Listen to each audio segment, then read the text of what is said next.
ओम शांति। आज की मुरली का सार।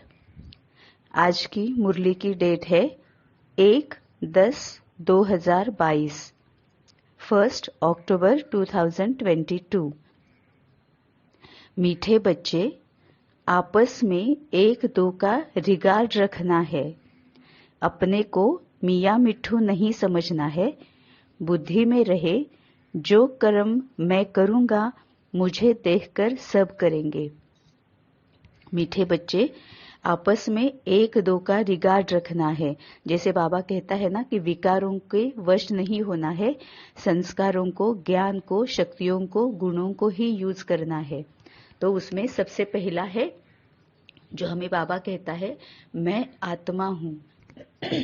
और जब हम ये समझते हैं, ये पूरा हमें पक्का हो जाता है कि मैं आत्मा हूँ, तभी हम सामने वाले को आत्मा समझने लगते हैं।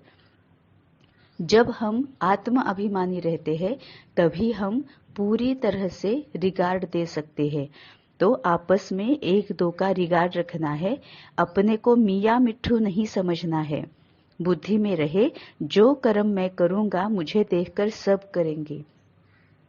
मतलब जैसे बाबा कहता है, वैसे सिर्फ बुद्धि तक अगर ज्ञान रहेगा तो उसका फायदा नहीं होगा। मियाँ मिट्ठू सिर्फ बोलने के लिए, कहने के लिए अगर ज्ञान हम यूज करेंगे तो उसका फायदा नहीं होगा।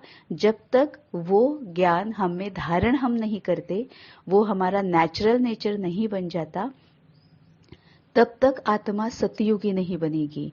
और जब तक आत्मा सतयुगी नहीं बनेगी, तब तक हम सतयुग में नहीं जा सकते, है ना। आत्मा सतयुगी बनती है तभी तो सृष्टि सतयुगी बन जाती है। आत्मा की जैसे जैसे स्टेजेस बदलती है, वैसे वैसे हमारे लिए सृष्टि की स्टेजेस बदलती है। तो बुद्धि में रहे, जो कर्म मैं करूंगा मुझे देखकर सब करेंगे। मतलब करनी और कथनी, कहनी और करनी, ये सब एक जैसे होना चाहिए। संकल्प, बोल और कर्म, ये हार्मनी में होना चाहिए, एक जैसे होना चाहिए। और ये भी पूरा पूरा ध्यान रखना चाहिए हमें कि जो कर्म मैं करूंगा वो देखकर बाकी करने वाले हैं।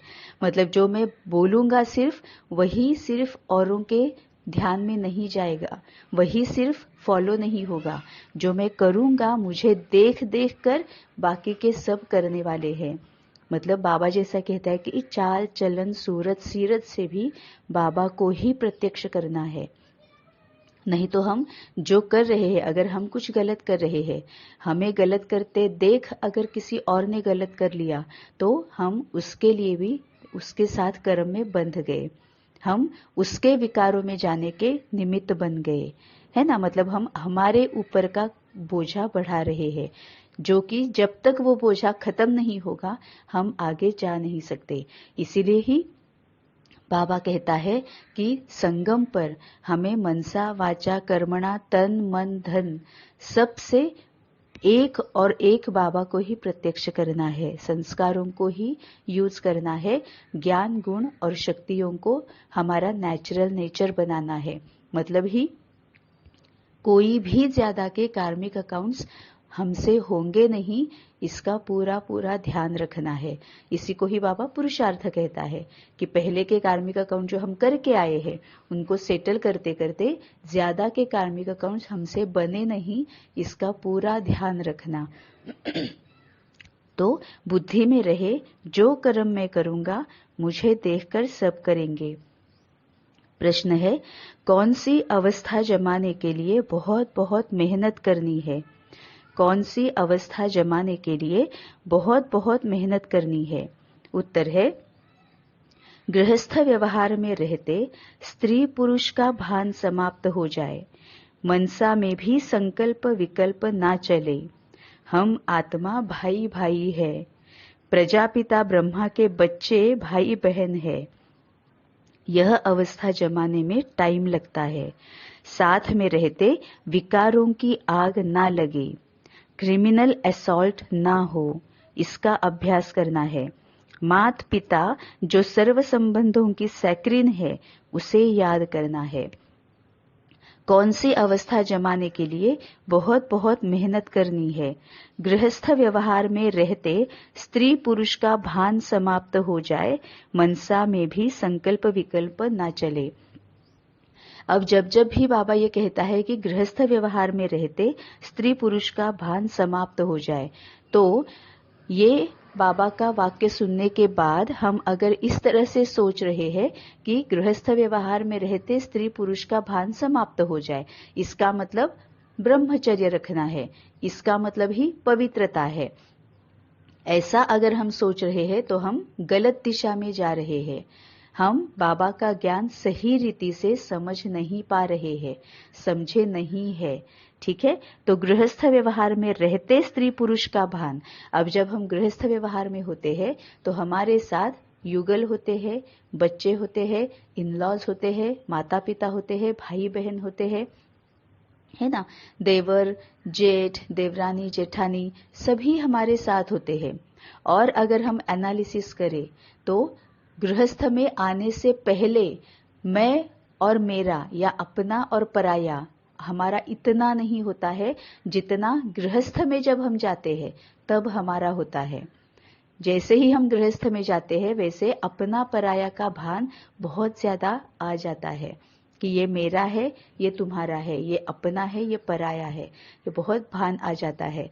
हम अगर सेल्फ चेकिंग करें तो भी समझ में आता है कि मेरी बहन और मेरे युगल की बहन, मतलब मेरी सिस्टर इन लॉ, मेरा ब्रदर और मेरा ब्रदर इन लॉ, मेरे पेरेंट्स और मेरे इन लॉज, हमारा अपना पराया बढ़ जाता है।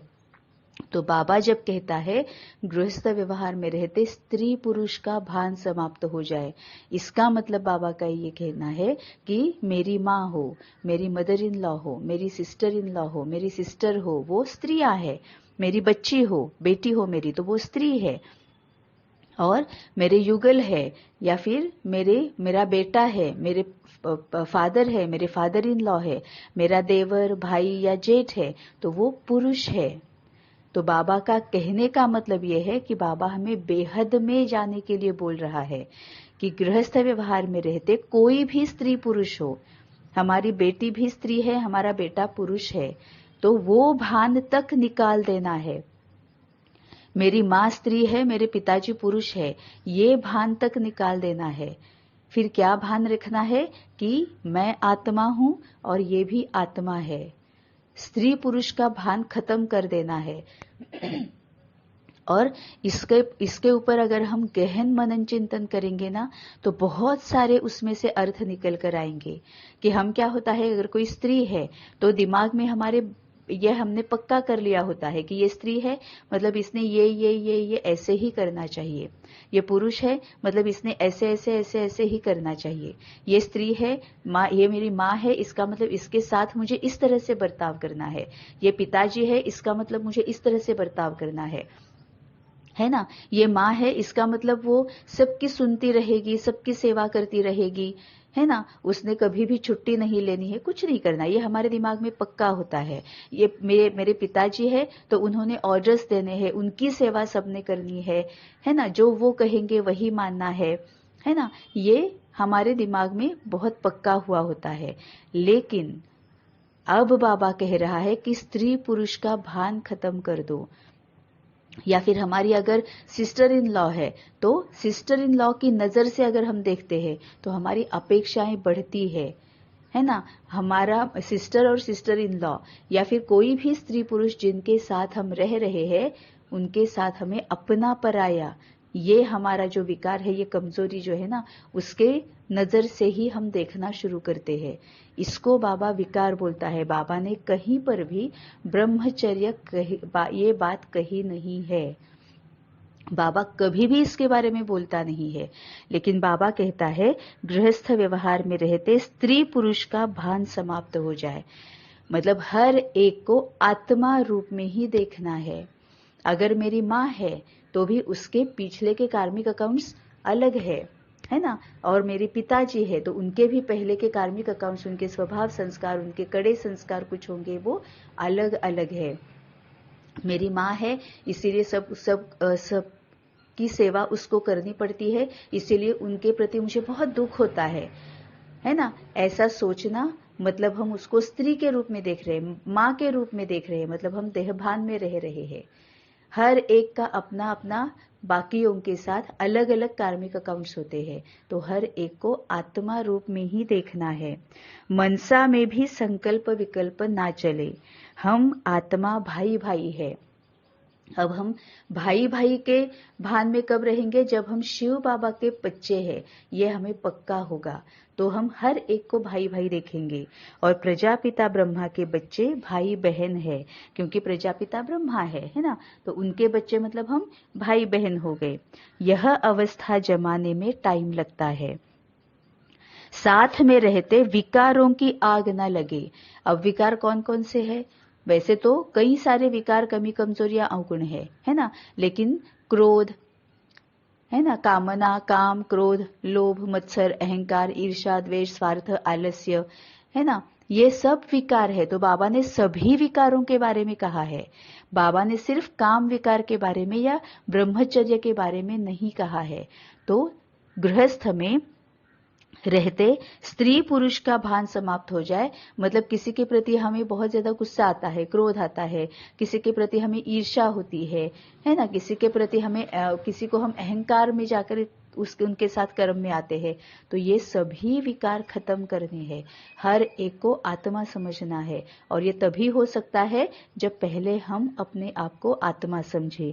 तभी ऊपर बाबा ने कहा है कि एक दो का रिगार्ड भी रखना है ना, क्योंकि क्या होता है कि हम जब एक साथ रहते हैं तो हम रिगार्ड ही खत्म कर देते हैं।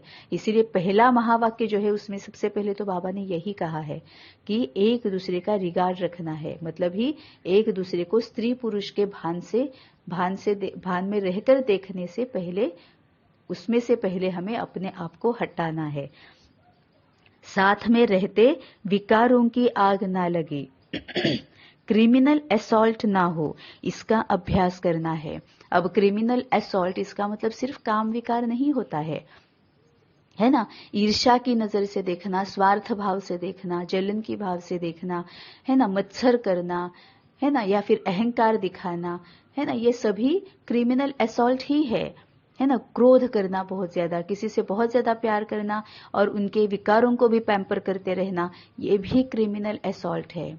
हम किसी को इतना ज्यादा पैम्पर करते हैं, है ना, क्योंकि वो हमें बहुत प्यारे होते हैं, है ना, और फिर उनकी जो गलतियां होती है, उनके जो विकार है, उनकी जो कमी कमजोरियां है ना, उसको भी हम निग्लेक्ट करते हैं, इग्नोर करते हैं, और हम उन्हें बहुत ज्यादा पैम्पर करते रहते हैं। ये भी क्रिमिनल असॉल्ट है, क्योंकि हम किसी के विकारों को डेवलप कर रहे हैं, हम किसी के विकारों को और ज्यादा सपोर्ट कर रहे हैं, ये भी क्रिमिनल असॉल्ट है ना। तो क्रिमिनल असॉल्ट ना हो, इसका अभ्यास करना है, मतलब ये हमारा नेचुरल नेचर बन जाए। माता पिता जो सर्व संबंधों की सैक्रीन है, उसे याद करना है। ये जो बाबा है, परम पिता परम आत्मा, हमारा जो बाबा है वो सैक्रीन है ना, मतलब कितना मीठा है, कितना मीठा है, कितना मीठा है। बस एक बार मेरा बाबा कहते हैं ना, तो भी वो मीठापन, हमें जरूरी नहीं होता है कि लौकिक में हमारा होता है ना, स्थूल में कैसे होता है कि हम किसी को पहले जानते हैं, फिर हम उनको पहचानना शुरू कर देते हैं, फिर हम उनके साथ हमारा सहवास बढ़ जाता है, और फिर बाद में हमारा उनके साथ स्नेह बढ़ जाता है। ऐसे बहुत कम बार होता है कि बस उन्हें देखा और हमारा स्नेह हो गया, ऐसे बहुत कम बार हो जाता है ना। लेकिन बाबा के साथ कैसे होता है, बस बाबा ये हमें, जब सबसे पहले भी अगर हम पीछे मुड़कर देखेंगे, जैसे ही बाबा की पहचान हुई, हमें अंदर से जो परम आनंद है, परम सुख है, परम शांति है, परम खुशी है, परम पवित्रता है, वो हमें महसूस हुई, है ना। कितना मीठापन हमें महसूस हुआ। तो माता पिता मतलब हमारा बाबा, ये सैक्रीन है। तो ये जो हमारा माता पिता जो है, सर्व संबंधों की सैक्रीन है, उसे याद करना है, मतलब उसके साथ योग में निरंतर रहना है। अब धारणा के लिए मुख्य सार, पहली पॉइंट है, एक दो का हाथ पकड़ सहयोगी बन बाप की श्रीमत पर चलते रहना है। बाप जो सर्व संबंधों की सैक्रीन है, उसे बड़े प्यार से याद करना है। एक दो का हाथ पकड़ सहयोगी बन बाप की श्रीमत पर चलते रहना है ना। अब बाप श्रीमत किसको देता है? आत्मा को देता है। अब यहाँ पर जो बाबा ने कहा है कि एक दो का हाथ पकड़कर सहयोगी बन, इसका ही मतलब यह है कि सबके साथ स्वभाव संस्कार मिलाकर चलना है। एक दो का हाथ पकड़कर मतलब ऐसे नहीं कि वो किसी भी तरह से कुछ भी कर रहे हैं तो उनके विकारों को निग्लेक्ट करना है, ये नहीं करना है। एक दो का हाथ पकड़कर मतलब मन बुद्धि, ये बाबा हाथ कहता है ना कि मेरा हाथ मत छोड़ो, ये जब बाबा कहता है तो बाबा का कहने का भाव क्या होता है कि मन बुद्धि मेरे साथ लगाए रखो। बाबा कहता है ना कि मेरा हाथ कभी नहीं छोड़ना, दोनों हाथ से मुझे पकड़ के रखना। तो आत्मा के हाथ मतलब मन और बुद्धि है। तो यहाँ पर भी बाबा वही कह रहा है कि एक दो का हाथ पकड़ सहयोगी बन बाप की श्रीमत पर चलते रहना है। मतलब एक दूसरे के साथ अपने स्वभाव संस्कार मिलाकर चलना है। मतलब अगर हम जिनके साथ रह रहे हैं उनमें कोई विकार है, कोई कमी कमजोरी है, अवगुण है, तो उसके अनुसार हमें अपने स्वभाव संस्कार दिखाने हैं। अगर उनमें क्रोध बहुत ज्यादा है तो उन्हें कौन सा सहयोग देना है, क्योंकि बाबा यहाँ पर सहयोगी बन चलना है ऐसे बोल रहा है। तो कोई अगर हमारे साथ जो आत्मा है वो क्रोधी है तो उनको सहयोग देना है, कौन सा? शांति का, स्नेह का, शक्तियों का, सहन शक्ति का, धीरजता की शक्ति का, धैर्यता की शक्ति का, ये उन्हें सहयोग देना है ना। तो इस तरह से अगर कोई बहुत ज्यादा लालची है, लोभी है, तो उन्हें कौन सा सहयोग देना है? उन्हें सुख की सकाश देनी है ना। और उन्हें निर्णय परखने की शक्ति मतलब शक्तियों की भी सकाश देनी है, उन्हें सुख की सकाश देनी है, पवित्रता की सकाश देनी है। अब सुख की सकाश मतलब क्या है? हम येलो कलर देते हैं ना कि संतुष्ट रहो, जो तुम्हारे पास है उसमें सुख महसूस करो, जो तुम्हारे पास है उसमें संतुष्ट रहो तुम, क्योंकि तुम्हारे कर्मों के अनुसार तुम्हें जो कुछ मिला है वो तुम्हारे कर्मों के अनुसार मिला है। तो जो भी तुम्हारे पास है उसमें संतुष्ट रहो, तो उनके विकल्प नहीं चलेंगे, वो विकारों में नहीं जाएंगे और फिर उसमें से बाहर निकलेंगे, है ना। तो सबके साथ स्वभाव संस्कार मिलाकर हमें चलना है, इस तरह से उन्हें सहयोग देना है और बाप की श्रीमत पर चलते रहना है। अब बाप की श्रीमत पर मतलब सभी 16 संस्कार, वैल्यूज, वर्चूज, गुण, शक्तियां, इस पर चलना है। बाप की श्रीमत पर चलना है मतलब ऐसे नहीं कि अमृत वेला ही उठना है, अमृत वेला उठा, नुमा शाम की, खान पान का परहेज रखा, सफेद कपड़े पहने, है ना, ये सब हुआ तो हम श्रीमत पर चलने लगे। नहीं, ये तो श्रीमत तक पहुंचने के रास्ते हैं। इस तरह से फॉर एग्जाम्पल हम अमृत वेले में उठते हैं, इसका मतलब हम क्या कर रहे हैं? हमारा जो एक विकार है आलस्य का, उसको हम छोड़ रहे हैं, बाबा के साथ बात कर रहे हैं। इसका मतलब क्या है? हमारी नींद जो है उस पर हम कंट्रोल पा रहे हैं, है ना। इसका भी बहुत गहन अर्थ है। अगर हम अमृत वेला अच्छी तरह से जगे रहकर कर रहे हैं, इसका मतलब हमने अपने नींद पर कंट्रोल पाया। अब नींद पर कंट्रोल कब पा सकते हैं? जब हमारी नींद पूरी हो जाती है। अब नींद पूरी कब होएगी? जब हमें साउंड स्लीप मिलेगी। अब साउंड स्लीप कब हम कब साउंड स्लीप में सो सकते हैं? जब हम सोते हुए सब कुछ जो उस दिन हुआ है वो बाबा को बताकर, जो गलतियां हमसे हुई है उनका, जिनके साथ गलती हुई है उनकी माफी मांगना, उनको सकाश देना, अपने में शक्ति भरना, ये सभी विधियां करके बाबा को पोता मेल देके सब कुछ मन बुद्धि में पकड़ के रखा है वो सब कुछ छोड़कर अगर हम बाबा के साथ सो जाएंगे तो थोड़ी सी नींद भी पूरी तरह से हमें पूरा सेटिस्फैक्शन देगी, संतुष्टता देगी, नींद पूरी हो जाएगी, है ना। और फिर उसके बाद क्या है? और भी है कि हमारे पूरा रूटीन कैसे रहता है, हमने उस दिन भर में क्या देखा है, क्या सुना है, क्या पढ़ा है, किसके बारे में बहुत ज्यादा संकल्प चलाए हैं, हमने खाना कौन सा खाया है ना। और फिर खाना खाने के कितनी देर बाद हम सो रहे हैं, ये सब मैटर करता है। इसका ही मतलब क्या है कि बाबा हमें डिसिप्लिन में रखना चाहता है। हम डिसिप्लिन में रहेंगे, है ना। क्या पूरा कंट्रोल भी आएगा, हमारे कर्मेंद्रियों पर कंट्रोल आएगा, है ना। और हम डिसिप्लिन में रहेंगे। मतलब अमृत वेला अच्छी तरह से यथार्थ रीति से करना, ये श्रीमत पर चलने के मतलब डिसिप्लिन में रहना, आलस्य छोड़ना, कर्मेंद्रियों पर हमारा कंट्रोल हो जाना, यहां तक हमें पहुंचाता है ना। खान पान का परहेज जो बाबा ने कहा है उसमें भी क्या है, खान पान का परहेज मतलब सबसे पहले अपने मन पर कंट्रोल, ये सबसे पहले आ जाता है, जो बहुत ज्यादा जरूरी है, जो हमने पूरी तरह से खो दिया है ना। मुख पर कंट्रोल, क्या बोलना है, कब बोलना है ना। खान पान का कंट्रोल मतलब सिर्फ यही नहीं कि क्या खा रहे हैं, शरीर को क्या खिला रहे हैं, इतना ही नहीं, हम क्या सोच रहे हैं, यहां से लेकर जो हमारा मुख है वो भी कम बोलो, धीरे बोलो, मीठा बोलो, है ना। ये भी हमें बाबा याद रखने के लिए बोलता है। तो जब बाबा कहता है कि सहयोगी बन बाप की श्रीमत पर चलते रहना है, मतलब इन गुणों को, शक्तियों को, वैल्यूज को, वर्चूज को यूज करके चलना है ना।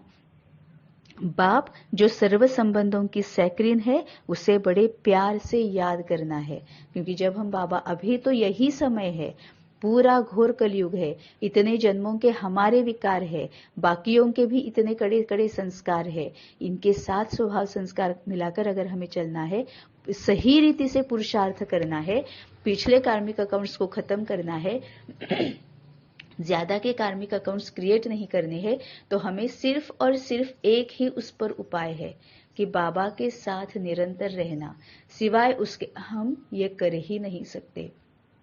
तो निरंतर बाबा के साथ रहना है, उसे बड़े प्यार से याद करना है, हर कदम, हर क्षण, हर संकल्प बाबा को पूछ कर ही उठाना है। दूसरी पॉइंट है, जैसे बाप हर बच्चे को रिगार्ड देते हैं ऐसे फॉलो करना है, अपने बड़ों को रिगार्ड जरूर देना है। अब बाप हर बच्चे को रिगार्ड देते हैं, हर एक बच्चे को, क्योंकि बाबा सबको आत्मा ही देखता है, इसीलिए बाबा को पता है कि हम आत्मा जो है, हर एक आत्मा के जो विकार है वो अलग अलग है, स्वभाव संस्कार अलग अलग है, अपने कार्मिक जो है, कर्म जो है, कार्मिक अकाउंट्स जो है अलग अलग है ना।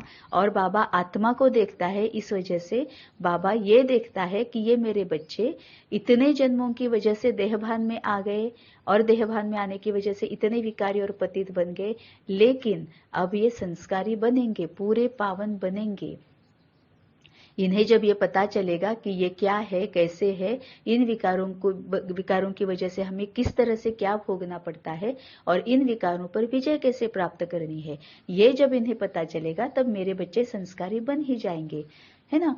हमें भी वही करना है। कोई भी, कितनी भी विकारी और पतित आत्मा अगर सामने आए, तो जैसे बाबा कहता है, एक भी गलत संकल्प चलाना ही नहीं है, लेकिन उसके विकारों को परखना है, उसको पहचानना है, सिवाय उसके हम सेवा कैसे करेंगे, हम क्या सकाश देंगे उन्हें, है ना। तो जब बाबा कहता है कि सामने वाले के विकारों को मत देखो, तो बाबा का कहने का भाव यह है कि उसको परखो, उसको पहचानो, लेकिन उसके ऊपर संकल्प मत चलाओ। बस पहचान लिया कि इसमें अहंकार है, बस उसके अनुसार बाबा से शक्तियां लेकर उसको योगदान दे दिया।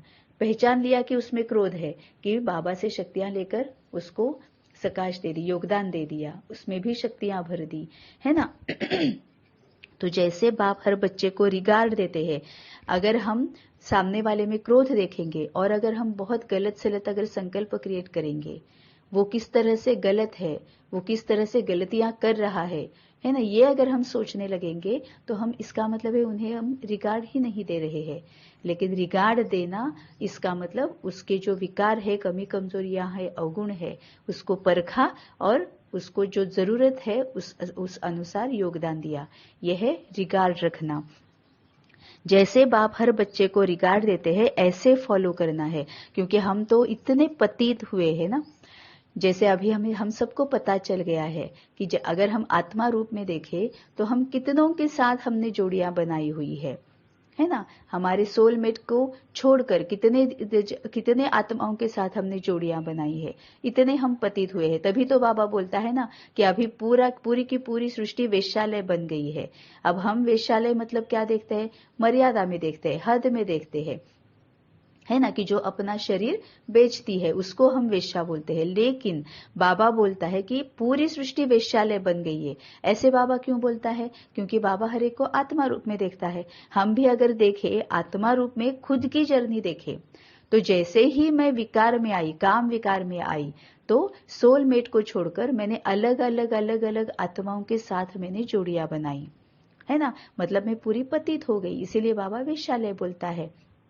अब बाबा वेश्यालय बोलता है, इसका मतलब हमारे लिए, हमारे प्रति कोई भी गलत बातें नहीं बोलता है, ना हमें झिड़कारता है ना, ना हमें तुम गलत हो ये बोलता है, ना इसके ऊपर कोई संकल्प क्रिएट करता है, कुछ नहीं।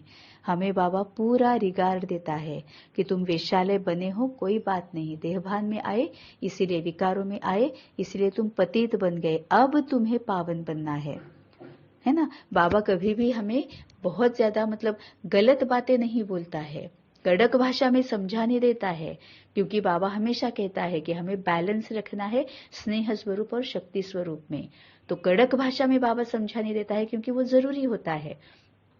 तो हमें भी वही करना है कि किसी के भी प्रति कोई भी गलत संकल्प क्रिएट नहीं करने हैं, उल्टा उसको सहयोग देना है। और जैसा बाप हर बच्चे को रिगार्ड देते हैं ऐसे फॉलो करना है। और ये तभी हो सकता है जब हम, मैं आत्मा हूं और सामने वाली भी आत्मा है, ये जब हम पक्का करेंगे, सामने वाले को आत्मा रूप में ही देखेंगे, स्त्री पुरुष के रूप में नहीं देखेंगे, रिश्ते की नजर से नहीं देखेंगे, देहभान में रहकर नहीं देखेंगे, तभी ये हो सकता है। इसीलिए मैं आत्मा हूं और बाकी सभी भी आत्माएं हैं। वरदान है, नथिंग न्यू के पाठ द्वारा विघ्नों को खेल समझकर पार करने वाले अनुभवी मूर्त भव। नथिंग न्यू, इसके पाठ द्वारा विघ्नों को खेल समझकर पार करने वाले अनुभवी मूर्त भव। विघ्नों को देखकर घबराओ नहीं, मूर्ति बन रहे हो तो कुछ हैमर मतलब हथौड़े लगेंगे ही, हैमर से ही तो ठोक ठोक कर ठीक करते हैं। तो जितना आगे बढ़ेंगे उतना तूफान ज्यादा क्रॉस करने पड़ेंगे, लेकिन आपके लिए यह तूफान तोहफा है अनुभवी बनने के। इसलिए यह नहीं सोचो कि क्या सब विघ्नों के अनुभव मेरे पास ही आने हैं, नहीं, वेलकम करो, आओ। नथिंग न्यू का पाठ पक्का हो तो यह विघ्न खेल लगेंगे। जैसे बाबा ने मुरली में बताया कि द्रौपदी बहुत पुकारा करती है कि मुझे नग्न होने से बचाओ, है ना। यही बाबा ने यहाँ पर कहा है कि कई सारे विघ्नों को पार करना पड़ेगा। इसमें सबसे पहले विघ्न क्या होता है, हमारा अहंकार, क्योंकि आज तक हम जो गलतियां करके आए हैं, करते आए हैं, अब उसको ही सबसे पहले हमें सुधारना है। तो अहंकार को ठेस पहुंचती है ना, कि मैं जो गलती करती थी वही अब मुझे भी समझानी है कि नहीं, ये गलत है, जो कि अब तक मुझे सही लगता था, और बाकियों को भी बताना है कि नहीं, जो मैं करती थी वो गलत था और ये है वो सही है। तो कितनी अहंकार को ठेस पहुंचती है ना। सबके सामने मतलब ऐसे होते सब कुछ हमारा खुल रहा है ना। तो विघ्नों को देखकर घबराओ नहीं। विघ्न मतलब क्या है, हमारे विकार जो है, कमी कमजोरियां है, अवगुण है, वही तो विघ्न है ना। विघ्न कहीं पर भी बाहर से नहीं आते हैं। कोई भी आत्मा हमें दुखी नहीं बना सकती, हमें अशांत नहीं कर सकती, हमें हलचल में नहीं ला सकती, हमें भयभीत नहीं कर सकती। हमें शक्तियां कम है, हमें ज्ञान की क्लैरिटी कम है, इस वजह से हमें धीरजता की शक्ति कम है, सहन करने की शक्ति कम है ना। हमें परखने की शक्ति तो अब चली ही गई है, हम परख ही नहीं पाते हैं, परखने की शक्ति हम में कम है ना। हमें निर्मलता नहीं है, सच्चाई नहीं है, इस वजह से हमारे सामने विघ्न आते हैं। इसलिए हमें विघ्नों का सामना करना पड़ता है, क्योंकि ये विघ्न मतलब हमारे ही अपने कांटे हैं ना, जो हमें ही चुभते हैं। तो विघ्नों को देखकर घबराओ नहीं, मूर्ति बन रहे हो तो कुछ हैमर तो लगेंगे ही। अब ये विघ्न मतलब हमारे ही विकार है, कमी कमजोरियां है, अवगुण है, वो अगर सबके सामने आ रहे हैं तो घबराना नहीं है, क्योंकि इन विघ्नों, इन विकारों को, कमी कमजोरियों को, अवगुणों को ही बाबा ठोक ठोक कर हमसे अलग कर रहा है, हमसे हमेशा के लिए निकाल रहा है। और तभी क्या होगा, जब ये सभी विकार, कमी कमजोरियां, अवगुण हथौड़े से ठोक ठोक कर हमसे अलग कर दिए जाएंगे, तभी सिर्फ संस्कार, गुण, शक्तियां यही रहेगी, वैल्यूज, वर्च्यूज, इसकी मूर्त हम बन जाएंगे। कितना ब्यूटीफुल एग्जाम्पल बाबा ने दिया है। विघ्नों को देखकर घबराओ नहीं, मूर्ति बन रहे हो तो कुछ हैमर तो लगेंगे ही, हैमर से ही तो ठोक ठोक कर ठीक करते हैं। मतलब ही क्या होता है, जब मूर्ति बनाते हैं तो जो पार्ट जरूरी नहीं है वही ठोक कर अलग करते हैं ना, तो जितना जरूरी है उतना ही रहता है।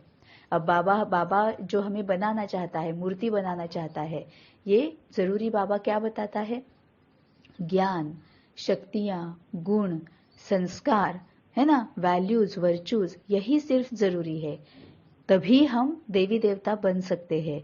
तो बाबा जो भी विकार है, कमी कमजोरियां हैं, अवगुण है ना, उसके ठोक ठोक कर बाबा निकालने के लिए हमें कह रहा है। तो जितना आगे बढ़ेंगे उतना तूफान ज्यादा क्रॉस करने पड़ेंगे, लेकिन आपके लिए यह तूफान तोहफा है, क्योंकि ये जो विघ्न है जैसे जैसे निकलते जाएंगे उस वक्त ठोकने की वजह से तो थोड़ा सा दर्द होना ही होना है, तांडव मच जाता है ना। जैसे भक्ति में भी कहा जाता है कि तीसरी आंख, शंकर की तीसरी आंख खुल जाती है तो वो तांडव करने लगता है। अब शंकर मतलब कौन है, हम ही है ना, जो अपने विकार और संस्कार, इसके बीच में जिसका युद्ध चल रहा है, जो अपने विकारों पर संस्कारों से जीत पाने की कोशिश कर रहा है, युद्ध कर रहा है, अपने मन में युद्ध हो रहा है, वो शंकर है। अब शंकर की तीसरी आंख खुल जाती है, इसका मतलब क्या है, हमारा ज्ञान का जो दिव्य नेत्र जो है वो बाबा ने खोल दिया, मतलब आत्मा जग गई। अब तीसरा नेत्र दिखाते भी यहीं पर है, भ्रुकुटी के बीच में ही तो दिखाते हैं। तो हमारी आत्मा जग गई, दिव्य नेत्र जो है वो खुल गया, दिव्य बुद्धि हमारी खुल गई, दिव्य दृष्टि हमें मिल गई, मतलब तीसरा नेत्र खुल गया। तो तांडव तो होना ही है, क्योंकि जैसे ही तीसरा नेत्र खुल जाता है हमें अपने विकार दिखने लगते हैं, अपनी कमी कमजोरियां अवगुण दिखने लगते हैं, और उस पर विजय प्राप्त करने के लिए हमें फिर तांडव करना पड़ता है ना। फॉर एग्जाम्पल एक अगर हम ले ले कि सच्चाई पर चलना है, तो हमें पता है कितना हम झूठ बोलते आए हैं, झूठ है हमारा कितना बड़ा विकार है, ये हमें पता है। अब झूठ नहीं बोलना है, छोटी छोटी बातों पे झूठ बोलने की हमें आदत है। अब हमें सच्चाई पर चलना है, मतलब झूठ के साथ झगड़ना है, अपने विकार के साथ झगड़ना है, तो तांडव मच जाता है। तो ये हमारे लिए लेकिन तोहफा बनकर आता है, क्योंकि जैसे ही हम झूठ को निकाल देते हैं सच्चाई की मूरत हम बन जाते हैं, सिर्फ सच्चाई रह जाती है, तो ये हमारे लिए तोहफा बन जाता है। तो आपके लिए यह तूफान तोहफा है अनुभवी बनने के, इसलिए यह नहीं सोचो कि क्या सब विघ्नों के अनुभव मेरे पास ही आने हैं, नहीं, वेलकम करो, आओ, नथिंग न्यू का पाठ पक्का हो तो यह विघ्न खेल लगेंगे। नथिंग न्यू क्यों, क्योंकि ये कल्प कल्प हम करते आए हैं, हमारे लिए नथिंग न्यू, ये कोई अलग बात नहीं है हमारे लिए, ये खेल तो हम हर कल्प खेलते आए हैं, खेल ही रहे हैं, खेलते ही रहेंगे, है ना। स्लोगन है, सत्यता की विशेषता हो तो आत्मा रूपी हीरे की चमक चारों ओर स्वतः फैलती है। सत्यता की विशेषता हो तो आत्मा रूपी हीरे की चमक चारों ओर स्वतः फैलती है। अब सत्यता मतलब सच्चाई, सफाई, निर्मलता, ये तीन दैवी गुण गाए हुए हैं ना, बाबा ने इनको दैवी गुण बताया हुआ है। जब हम सत्यता पर चलते हैं, सच्चाई पर चलते हैं, तो बाबा कहता है कि आत्मा रूपी हीरे की चमक चारों ओर स्वतः फैलती है। अब हम झूठ का सहारा क्यों लेते हैं, क्योंकि हम सबके साथ रहना चाहते हैं, किसी के प्रति हमारी निष्ठा जताने के लिए भी हम झूठ बोलते हैं, है ना, या फिर हम अपने आप को सबके साथ रखने के लिए भी हम कई सारे झूठ बोलने के कई सारे, हमारा काम होने की वजह से, स्वार्थ भाव से भी हम झूठ बोलते हैं, ईर्ष्या के लिए भी हम, ईर्ष्या के वश में होकर भी हम झूठ बोलते हैं, अहंकार में जाकर भी हम झूठ बोलते हैं, क्रोध में जब हम जाते हैं तब भी हम झूठ बोलते हैं, है ना। मतलब एक जो झूठ है ना, असत्य वर्तन जो होता है ना, चाहे संकल्प हो, वाचा हो, कर्मणा हो, इसमें सभी विकार छुपे हुए हैं। इसका ही मतलब हम अगर सत्यता को फॉलो करेंगे तो उसमें सभी गुण और शक्तियां छुपी हुई है ना। एक सत्यता पर हम चल रहे हैं, इसका मतलब क्या है कि मैं सत्य ही बोलूंगी, चाहे मैंने पहले गलती की है, अब मुझे सत्यता से कहना है कि हाँ मुझसे गलती हुई है। मतलब क्या है, मुझ में अहंकार नहीं है है ना। अहंकार की वजह से ही हम असत्य बोलते हैं ना, कि नहीं नहीं मैंने सत्य ही बोला था, मैंने जो किया है वही सच्चा है। लेकिन अब हमें अहंकार नहीं है, क्योंकि हमने ही जो गलती की है वो ही हम बता रहे कि हाँ जो मैंने किया था वो मैंने गलत किया है। यहाँ पर मैं अपने अहंकार पर विजय प्राप्त कर रही हूँ, है ना। फिर मुझे क्रोध में अगर मैं झूठ बोलती हूँ, अब मैं क्या कर रही हूँ कि नहीं, जो मैंने कहा किया है, जो मैं सच्चा है वही मैं बताऊंगी। मतलब ही क्या है, हम जो विकार है, कमी कमजोरियां है, अवगुण है, इस पर हम जीत पा रहे हैं। मतलब ही हीरे जैसे चमक रहे हैं। हीरे जैसे हम कब चमकेंगे? सफेद, ब्राइट, शाइनिंग व्हाइट। ये कब होगा?